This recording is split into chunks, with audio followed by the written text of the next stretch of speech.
नमस्कार दोस्तों, स्वागत है आपका आपके चैनल ग्रीन ट्रेडर में। और ये डेटा है 8 अगस्त वीक एंडिंग का, जो कल फ्राइडे के बाद आया है। ठीक है, सब ने अपनी वॉल्यूम हल्की हल्की घटाई है, बेसिकली सब हल्के होके गए हैं, तो उसको रीड करने की कोशिश करेंगे और डेटा क्या कहता है। आज के लिए बहुत बड़ा क्वेश्चन हो गया, क्योंकि क्लाइंट के हिसाब से डेटा क्या कहता है वो एक बहुत बड़ी चीज़ हो गई है। पिछले 10 दिन में क्लाइंट के हिसाब की डेटा के हिसाब से ही मार्केट चला है। ठीक है, अगर आप देखेंगे तो चलिए दोस्तों उसको देखेंगे, और स्मार्ट मनी का कहाँ कॉन्ट्रैक्ट ज़्यादा बने हुए हैं उसको एक बार देखेंगे, और फिर अपना कंक्लूजन पे निकलेंगे कि उस डेटा को प्ले कैसे करना है। ठीक है दोस्तों, तो आज ये शुरू करते हैं। डिस्क्लेमर यही है दोस्तों, डेटा क्या कह रहा है, डेटा का कंक्लूजन जो मैं पढ़ पा रहा हूँ वो आपको बताऊँगा। कोई बाय सेल रिकमेंडेशन नहीं होगी। इनकेस आप फिर भी इस डेटा के बेस पे करते हैं तो प्लीज़ आप अपने किसी फाइनेंशियल एडवाइज़र से ज़रूर सलाह लीजिए। ठीक है, जैसे आपने देखा होगा पिछले उसमें किसी में कोई डेटा बहुत नेगेटिव था, बट मैंने आपको सीधा बोला था कि भैया ये डेटा तभी प्ले करना है जब निफ्टी 17,600 के नीचे चले। डेटा तो मंदी का है, पर आप इसको शॉर्ट हमें 9:15 से लेके 3:30 तक, 9:15 से लेके 3:30 PM के बीच तक उस डेटा को चलते हुए दिखे तो सही। वो डेटा, उस डेटा मार्केट उसने खोल दिया था 200 पॉइंट गैप। आप क्या कर लोगे उस डेटा का? ठीक है, तो आपको स्क्रीन पे दिखना चाहिए भाई, तभी इस डेटा का फ़ायदा है, अदरवाइज़ इस डेटा का फ़ायदा कोई नहीं। ठीक है, आ जाइए। यहाँ पे इंडेक्स फ्यूचर में क्लाइंट लोग हैं और बाकी सब बेयरिश हैं। एफआई ने अपनी पोजीशन बाद में बढ़ाई है पिछले 1-2 दिन में। तो पिछले जो कहीं 10-12 दिन से डेटा चल रहा है, मार्केट चल रहा है, क्लाइंट ने दबा के पैसा बनाया है।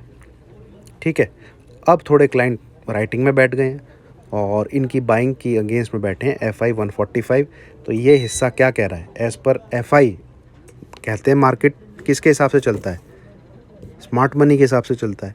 तो यहाँ पे स्मार्ट मनी तेज़ी में है, क्लाइंट बेयरिश है, बट यहाँ पे क्लाइंट बिल्कुल तेज़ी में, उनकी टक्कर में कोई है ही नहीं। ठीक है, अब आ जाइए पुट की राइटिंग इतनी है। आप देखेंगे जब जब 3 लाख से प्लस क्लाइंट पुट राइट करके गया है, मार्केट हमेशा 200-250 पॉइंट 200-250 पॉइंट ऊपर गया है।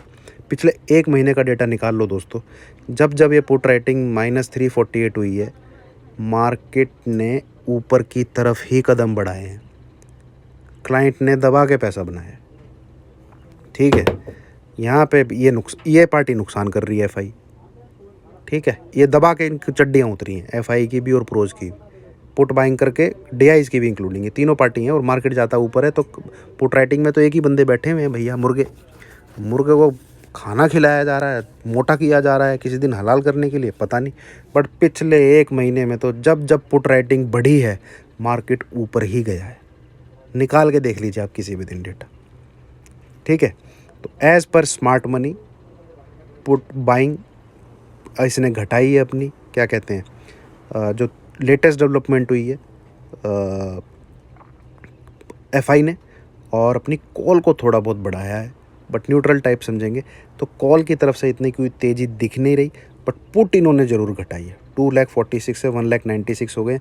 अब ये नुकसान की वजह से घटाई है या इनको मार्केट ऊपर जाता हुआ दिख रहा है उसकी वजह से घटाई है, वो कोई जाने नहीं।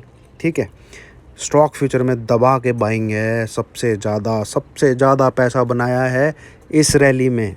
अगर किसी में अकल है, कोई जानता है, लोग सोच रहे हैं कि ऑपरेटर पैसा बना रहा है, क्लाइंट पैसा नहीं बना रहा है। भैया क्लाइंट की ये जो 9,78,000 कॉन्ट्रैक्ट बाइंग में है, स्टॉक फ्यूचर, इंडेक्स फ्यूचर तो फिर भी 75 का है या 50 का हो गया है। स्टॉक फ्यूचर आप देखोगे कितने एक पॉइंट में हज़ार रुपये बनते हैं। तो सोचो आज कहाँ इंडेक्स है, और ये पार्टी कब से 9 लाख का डेटा लेके बैठी है। तो जिन्हें डेटा पढ़ने का शौक़ है, ज़रा देखिए कब से ये लोग 9 लाख प्लस बैठे हैं। 3-4 महीने हो गए हैं, और इंडेक्स 3-4 महीने में 13-14 हज़ार से ऊपर 17-18 हज़ार पे खड़ा हुआ है, 15 हज़ार से। तो पैसा किसने बनाया है? ठीक है, और ये कब से राइट करके पे चलो, ये तो हैज करके चलते हैं, एक तरफ खरीदारी करके चलते हैं, फ्यूचर में शॉर्ट करके चलते हैं। ठीक है, ये भी राइटिंग में आ गए थे, इंडेक्स फ्यूचर सेलिंग में आ गए थे एफआईज, फिर बढ़े 3 लाख प्लस हुए, फिर घटे, बट मार्केट ऊपर जा रहा है।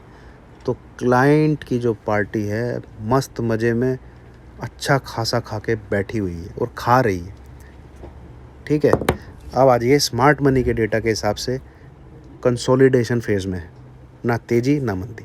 इन्होंने अपनी पुट भी बाइंग घटाई है एफआईज ने, कॉल की बाइंग वहीं की वहीं रखी है, तो मार्केट वहीं का वहीं है। पुट राइटिंग के हिसाब से अच्छी खासी तेज़ी देख रहा है क्लाइंट, बट वो सामने सामने कॉल भी राइट करके गया हुआ है। ठीक है, तो इसको एक चीज़ दिमाग में रखिए, अगर आपको मंदी प्ले करनी है that will be played only below 860, that is for intraday. अगर आपको पोजिशनल बैठना है तो 820 टूटना पड़ेगा, तभी आप पोजिशनल सेल कर सकते हैं 850 का एसएल लगा के। ये हो गया पोजिशनल। और इंट्राडे 860 बिलो सेल करिए, आपके टारगेट 820, 790 और 750 ये रहेंगे। ठीक है, पोजिशनल 820 के नीचे निकले सेल कीजिए, 850 का एसएल लगाइए, आपके टारगेट 630 रहेंगे। ठीक है, 630 वो भी टूटा तो 530 भी दिख सकता है। ऊपर बाइंग में बैठ जाना है इन केस 15 मिनट भी मार्केट अगर 940 के ऊपर टिक जाता है तो। ठीक है, डेटा कंसोलिडेशन का है, डेटा ना तेज़ी दिखा रहा है ना मंदी दिखा रहा है। ठीक है, 940 के ऊपर आपको बैठ जाना है तेज़ी में, उस समय 920 का एसएल लगाइए, 20 पॉइंट पीछे का, और मार्केट को बाई कीजिए 980 990 के लिए, तो वहाँ पे ज़रूर प्रॉफिट बुक कर लीजिए और मार्केट को 18,040 को क्रॉस करने दीजिए या वहाँ पे एक क्लोजिंग देने दीजिए। जब तक ये 18,030-40 के ऊपर एक कोई क्लोजिंग ना दे मार्केट, तब तक वो रेडी नहीं है ऊपर जाने के लिए। ठीक है, ये है फ़िलहाल डेटा कंसोलिडेशन फेज़ है, ना किसी के डायरेक्शन में कोई कुछ क्लियर नहीं दिख रहा है, ना ही किसी ने वॉल्यूम रखी है। ठीक है, किसी ने कोई वॉल्यूम नहीं रखी है किसी भी साइड की। हरा लाल ज़रूर दिख रहा होगा आपको, बट कहीं कुछ इतने कोई ख़ास वॉल्यूम नहीं है। तो थैंक यू वेरी मच दोस्तों। इन केस आपको पसंद आया हो, कुछ समझ आया हो, तो प्लीज़ लाइक कीजिएगा। Thank you very much.